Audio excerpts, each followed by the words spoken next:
Hello guys, welcome to my YouTube channel Prabhakar Insights. Guys, Prabhakar Insights channel पर आप सभी का बहुत बहुत स्वागत है।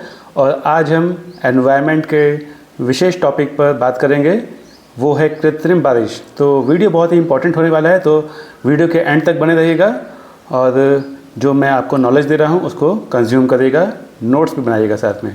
ओके गाइस, तो आज हम बात करेंगे कृत्रिम बारिश क्या है, प्रक्रिया, लाभ और नुकसान। क्या प्रक्रिया है इसके क्या लाभ हैं और इसके क्या नुकसान हो सकते हैं, उसके बारे में आज हम डिटेल बात करेंगे। ओके, तो शुरू करते हैं। दुनिया में ऐसे कई इलाके हैं जहां पर बारिश ना के समान हुआ करती है। पता ही होगा आपको, कई सारे इलाके हैं दुनिया में जहां पर बारिश ना के समान होती है, और इन्हीं इलाकों में बारिश करवाने के लिए कृत्रिम बारिश तकनीक का इस्तेमाल किया जाता है। जहां पर बारिश ना के समान होती है वहीं पर इस प्रक्रिया का इस्तेमाल होता है।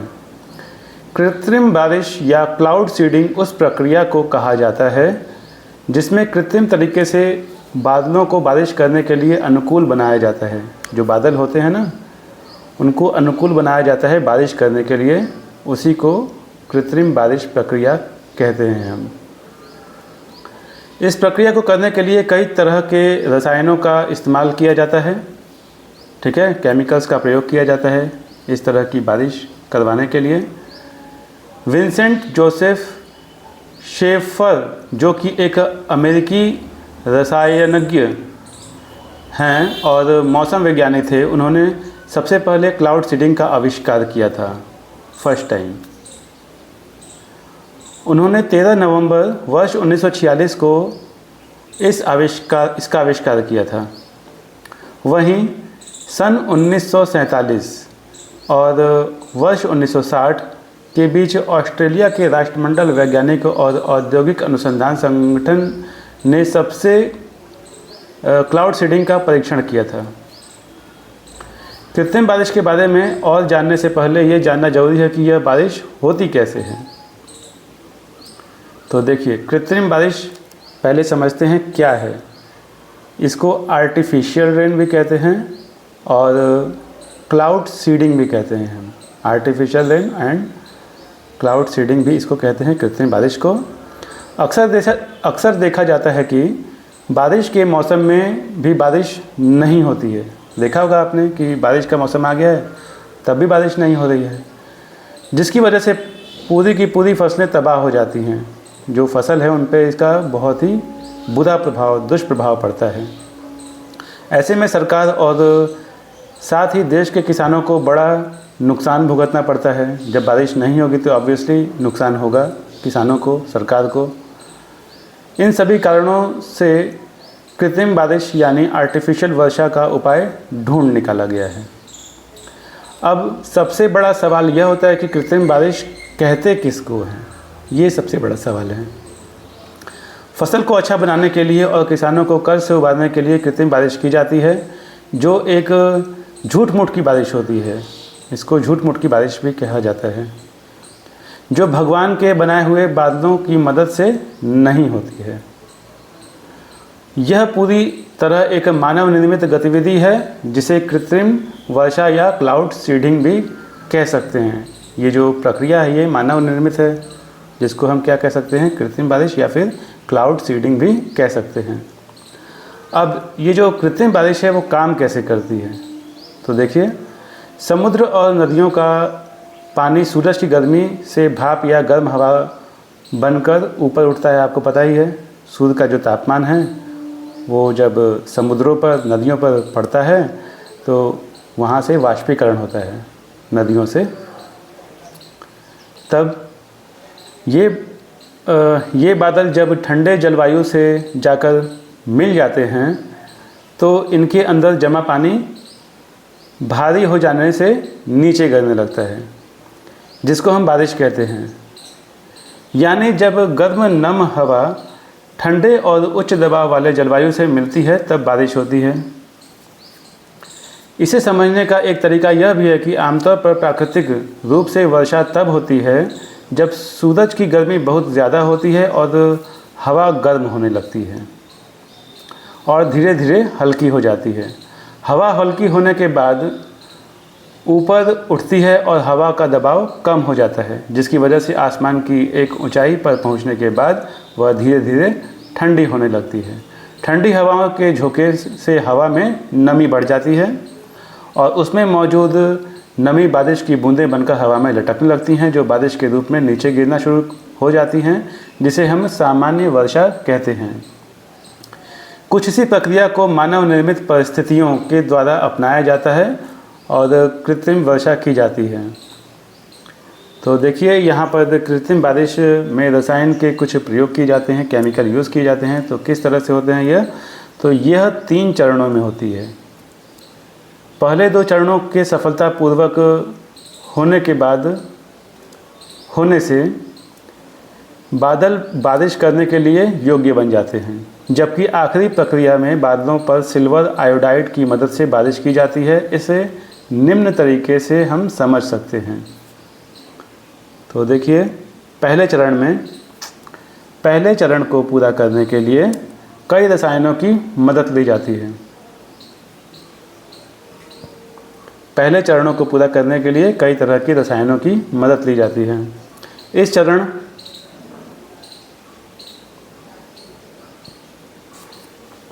चरण में जिस इलाके में बारिश करवानी होती है, उस इलाके के ऊपर चलने वाली हवा को ऊपर की ओर भेजा जाता है।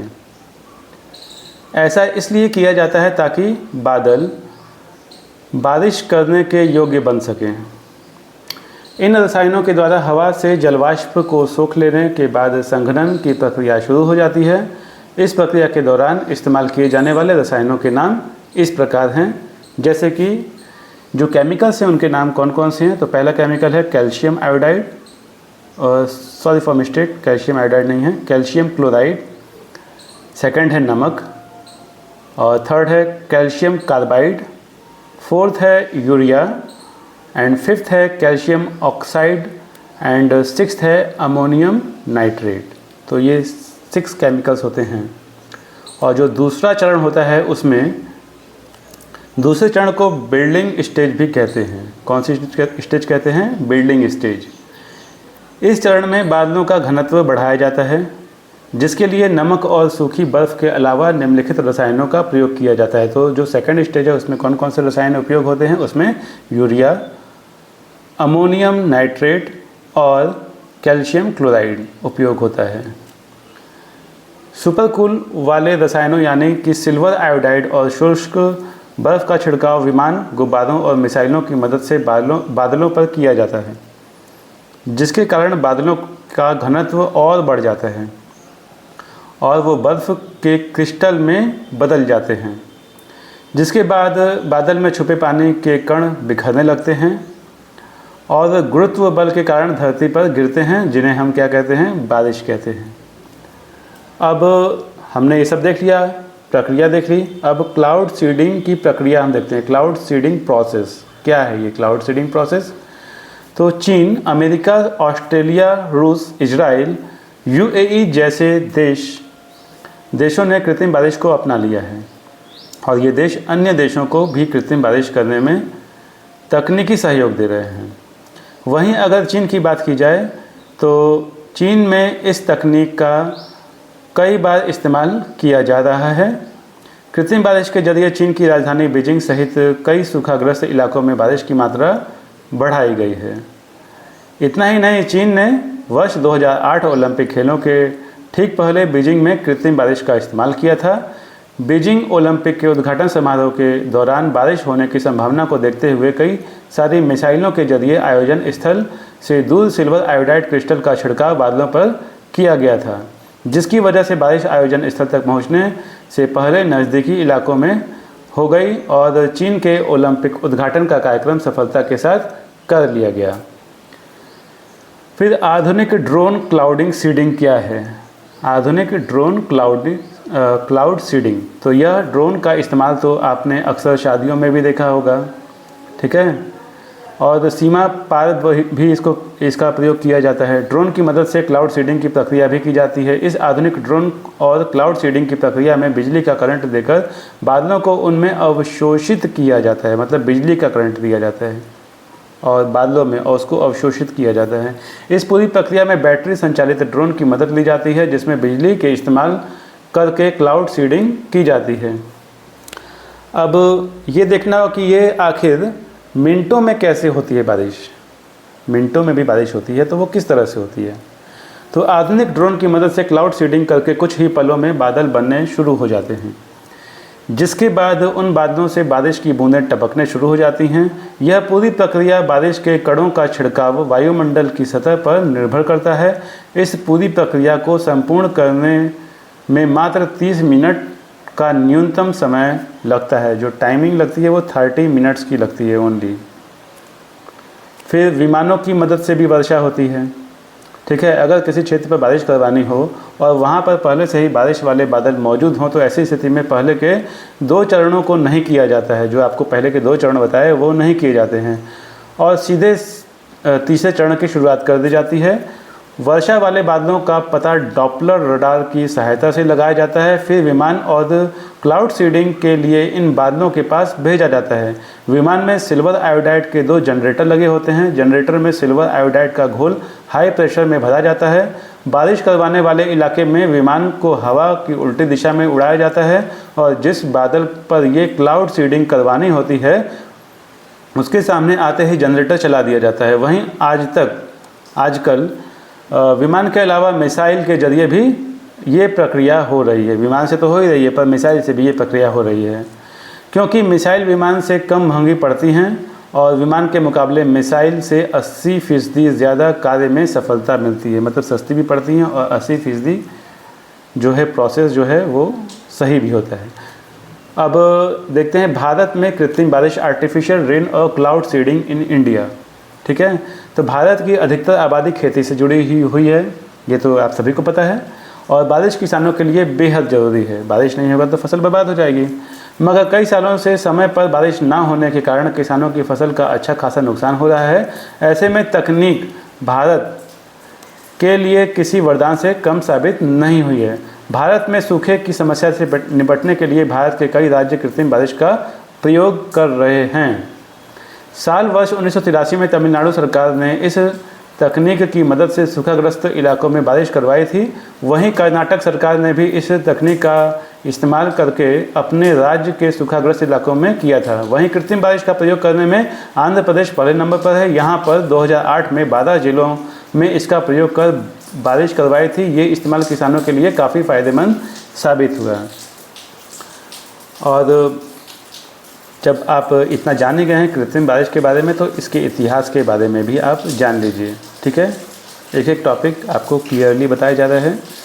So you have to note down and see this video 1 to 2 times, ताकि जो भी आपको मैं बता रहा हूँ वो आपको अच्छे से क्लियर हो जाए। ओके, तो कृत्रिम बारिश का जो इतिहास है, कृत्रिम बारिश का यह दौर वर्ष 1946 में अमेरिका में सबसे पहले अपनाया गया था। कहाँ पर? अमेरिका में। इस प्रक्रिया के इस्तेमाल से अब तक कई देशों में कृत्रिम बारिश कराई जा चुकी है। तमिलनाडु में फसल को बचाने के लिए तो तमिलनाडु सरकार द्वारा 1984 से 1987 और वर्ष 1993 से वर्ष 1994 में भी इस कृत्रिम बारिश की प्रक्रिया को अपनाया गया था। भारत के अन्य राज्यों में भी कृत्रिम बारिश का इस्तेमाल किया जा चुका है, जैसे कि कर्नाटक सरकार ने साल 2003 से 2004 में कृत्रिम बारिश करके देश की फसल को खराब होने से बचाया था। उसके बाद धीरे धीरे इसका प्रचलन बढ़ता गया। भारत के अन्य राज्यों जैसे तेलंगाना और आंध्र प्रदेश में भी कृत्रिम बारिश का प्रयोग किया गया है। फिलहाल IIT कानपुर में क्लाउड सीडिंग की इस प्रक्रिया पर शोध चल रहा है, जिसके लिए HAI विमान उपलब्ध कराया जाता है।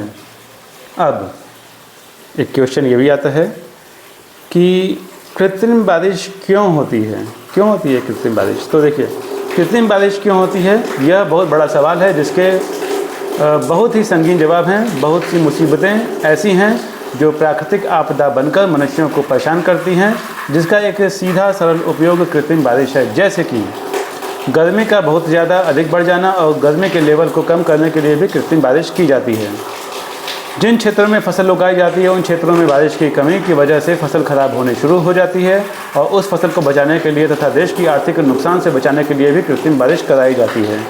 प्रकृति में वायु प्रदूषण बहुत जल्द बढ़ने लगता है। ऐसे में जब वायु प्रदूषण बहुत ज़्यादा अधिक बढ़ जाता है और इसका प्रभाव जनजीवन पर पड़ने लगता है तो उस समय प्रदूषण से राहत देने के लिए भी कृत्रिम बारिश बहुत ही सहायक है।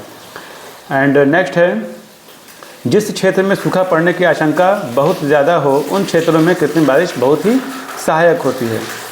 कृत्रिम बारिश का भविष्य, आर्टिफिशियल रेन का फ्यूचर क्या है, तो इसको भी जान लेते हैं हम।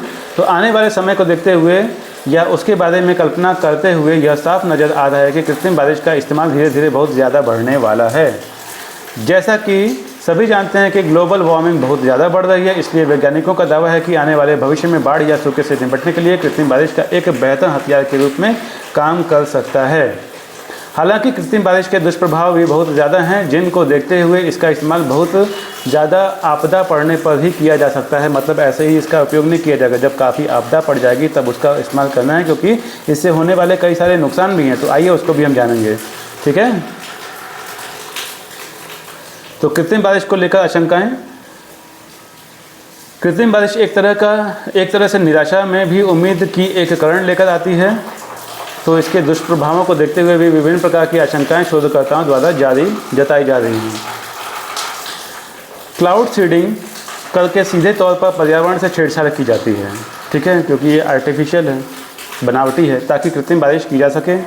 कृत्रिम बारिश की वजह से आमतौर पर पर्यावरण में पारिस्थितिकीय विषमता उत्पन्न होने का भय रहता है, जिससे महासागरों कई अधिकतर पर अम्लीय होने की संभावना बनी रहती है। मतलब एसिडिक हो जाएगा जो महासागर है, काफ़ी दुष्प्रभाव पड़ेगा उस पर। कृत्रिम बारिश की वजह से पर्यावरण में कार्बन डाइऑक्साइड की मात्रा बहुत अधिक बढ़ जाती है, जिसका सीधा असर ओजोन परत पर भी पड़ता है।